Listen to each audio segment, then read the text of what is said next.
Hi, back in December of 2016, I made a video and posted it in our low voltage transformer playlist and also in our NuTone IM and IMA4406 Intercom playlist about a pending problem with the availability of the NuTone model 801T transformers that are used with the IM and IMA4406 intercom systems, and the pending problem with them is the lack of availability.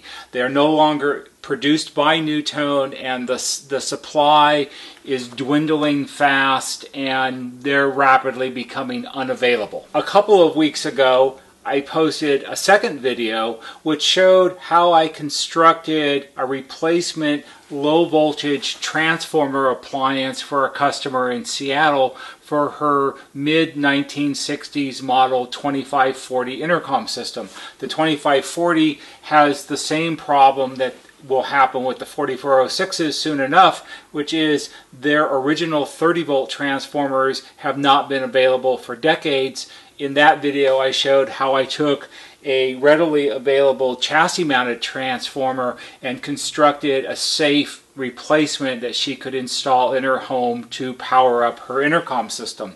Today's video, since those two videos, I was contacted by a fella in Boston, and he has a remodel, he is in the middle of a remodeling project, and somehow his 801T transformers for his 4406 were thrown away. And he contacted me to see if I had some he could buy. And during the course of the conversation, it became apparent that in his installation, he had the ability of mounting the transformers remotely. He has a finished attic space above the living space where the intercom is, and it would be a simple matter, he said, to drop some wires down from the attic to connect up some transformers that were made up in the attic. And I told him that I could make him some remotely mounted replacement transformers and build it into a transformer appliance, thereby saving two of the 801Ts that we have for someone who doesn't have the flexibility of installation that he has. So this video is about building a replacement transformer appliance, and it will be very much like the video I made when I built the 30 volt transformer for the customer with the model 2540. This is not going to be a step-by-step video like the 30 volt transformer one was. That video is well over an hour long, and it took me probably 5 hours to shoot as I built the thing and let everyone see how I did that. And I'm really not going to do that this time because a lot of it is the same repetitious steps and very similar methods, although the end product will be somewhat different because this is going to be a two transformer solution because that's what the 4406 requires.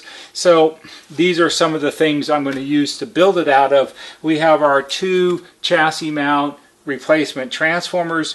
These are rated at 18 volts at 80 VA. The original 801Ts are 18 volts at 72 VA, so slightly higher capacity on these, which is not a problem because the intercom will only draw as much power from them as it requires. They're both going to be mounted in a larger plastic electrical enclosure box because it makes more sense to put them in one than to have two separate boxes that have to be mounted and wired in. There'll be a variety of connectors. We're going to use some armored cable for the high voltage power. We have a lot of screws and nuts to put things together. We've got some inline fuses which are required. It's a very similar process. So if you want to see the step-by-step of how this type of transformer appliance can be constructed, you can watch the 30 volt transformer video, and I will put a link to that video in this video's description so it's easy for you to find. Once I get this all built up and finished, I will go over it with you. I'll do an overview of it to show you what some of the differences are, and you can compare this to the 30 volt and so forth. But I'm really just not going to do a step-by-step because it just takes a lot of time to do that. And what I really want to do is build this fella his transformer appliance. So when I get this all built, I'll go ahead and do an overview for you, and you can see how it turns out. So I'll be back in a while. Hi, I'm back. So some time has passed, and I've completed the customer's replacement 801T Transformer Appliance. And here we have it. Harvey says he thinks it turned out pretty well, and he was sort of supervising the whole thing as I went along. So again, I'll point out that if you're interested in more of a step-by-step, you can watch the video I made about building the customer her 30-volt transformer. And the steps to build this were, for the most part, pretty much the same. There were some slight differences because the transformers in this unit were made by a different company, and actually it made it a little bit easier in some respects. But let's go over the basic layout of what we have here, and then we'll talk about some of the specifics. So this is a 2-transformer solution. There are 2 triad, that's the manufacturer, magnetic transformers inside the box. The box is a 6 by 6 by 4 inch PVC electrical enclosure, and it is rated for all types of electrical junction work. That's its primary purpose. I decided that the best way to mount the transformers, because space is at a premium to some degree, is I have them offset slightly, one's further back than the other, and that gave me more access back here behind the first transformer. The 110 power comes in here at the top, and I'll show you that. The power leads come in here. This would be your high voltage 115, 120 volt AC line.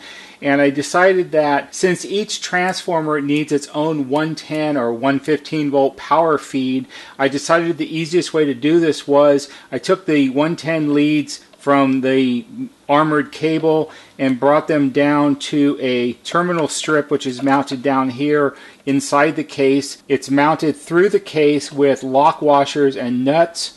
And then on the ends of the black and white wires, there are crimped on spade connectors. And then on this side, you can see the yellow spade connectors here. These are a larger diameter, and I have 2 blacks coming out and 2 whites coming out. So we split it up on the terminal block, and then we have a black and a white going to each transformer to power it. I did the same thing that I did in the 30-volt transformer build, which was I covered all of the junction points with heat shrink tubing. But one of the differences with these transformers than compared to the 30-volt transformer was these have slip-on spade connectors or slip-on connectors, so I didn't have to solder the wire, put eyelets and solder them to pins on the transformers, and I didn't have to solder the wires onto the transformers directly. Instead I use these.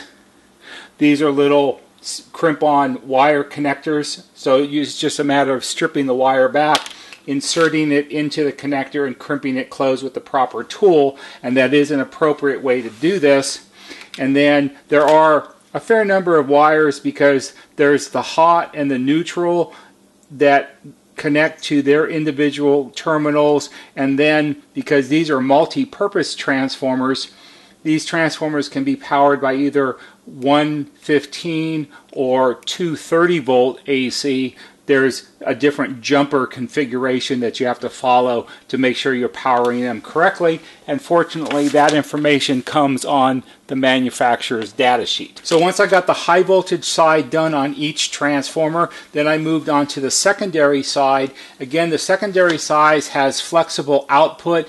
It can be wired, the output can be wired in series, and you can have up to 36 volts at 2.2 amps, or for our need, the output was wired in parallel, which gives us 18 volts at a maximum of 4.4 amps, which matches the voltage and output of an 801T transformer. So essentially what we have here are 2 transformers with the equivalent output of 2 801T transformers. So it was the same type of task. It was a matter of connecting up to the right terminals and creating the right jumper pattern to get the 18 volts out that we're looking for. And then, like I did on all of the other connections, everything was covered with heat shrink tubing, so there are no exposed voltage points on the transformers at all.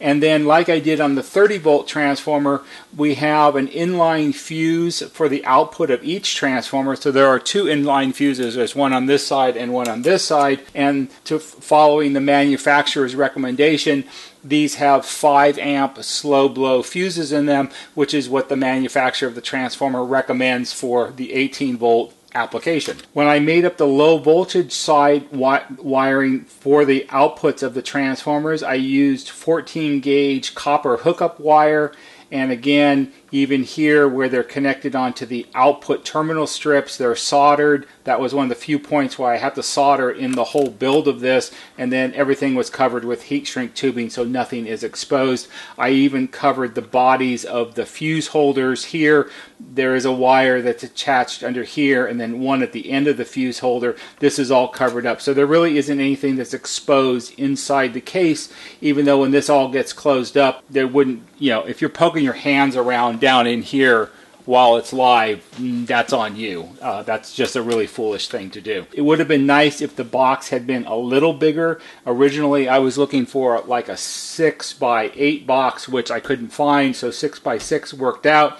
It was a little cramped to get my big giant hands down in here to hook everything up, but I was able to do that, and I think it turned out pretty well. You can see here on the end of the box we have the two output terminal strips. This is just like on the 30 volt transformer, so it's one output for each transformer individually, and then on the side of each case there is a fuse holder here and another fuse holder on this side. This time I used a slightly different style of fuse holder. These are more of a flush cap threaded type, so you need a screwdriver to unscrew the end of it, which then pops out and the fuse comes out that way. So all you have to do when to replace the fuse or put the first fuse in, you just put it into the end of the cap like that, and then you insert it into the body of the fuse holder, pushing slightly and screwing it in,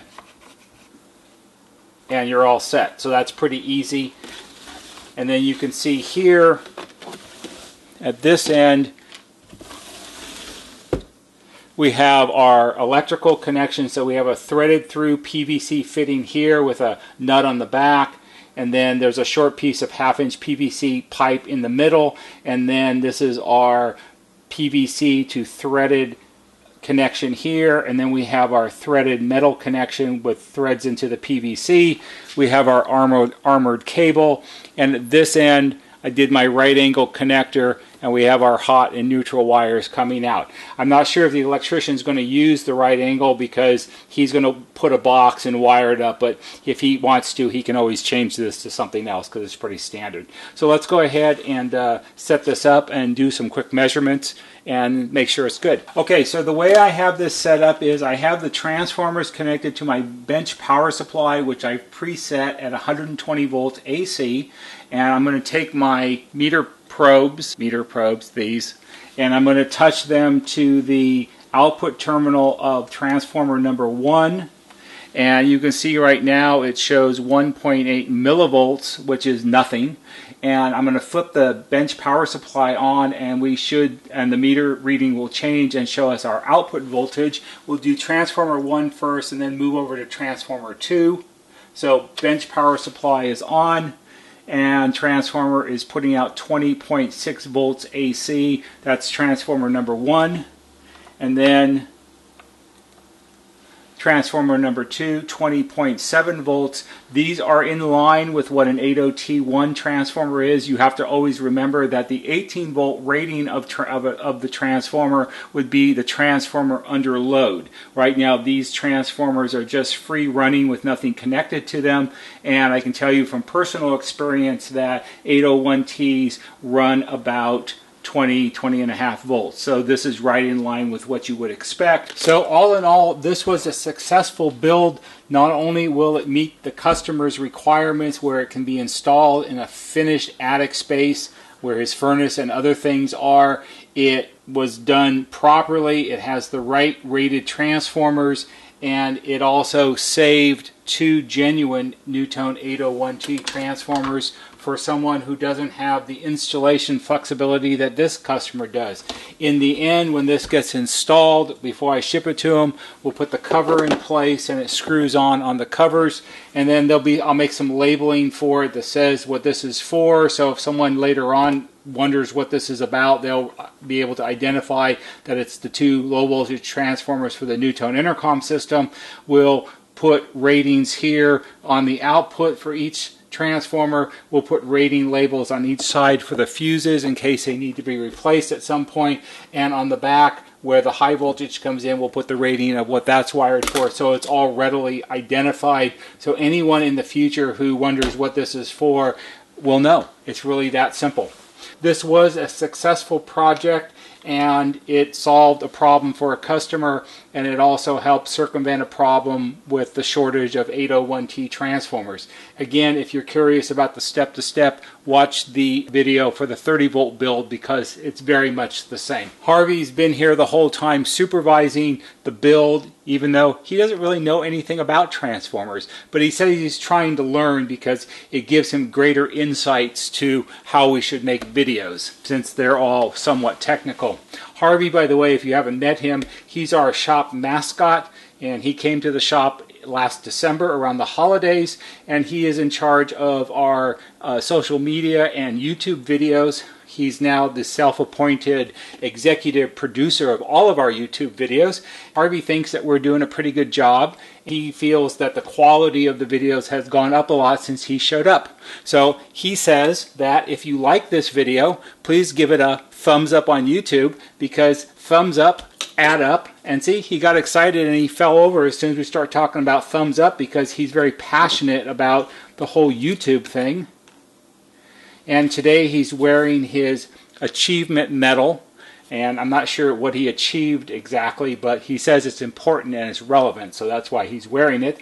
He also says that if you find our videos helpful and interesting and you learn something from them, or perhaps we helped you solve a problem, to please subscribe now. The more subscribers we have, it raises our search rankings on YouTube, and more people will find our videos. So that's Harvey. He's kind of a slave driver about all of this, but we have to do what he says. Anyway, that's all for today. See you on the next video. Harvey says, see ya.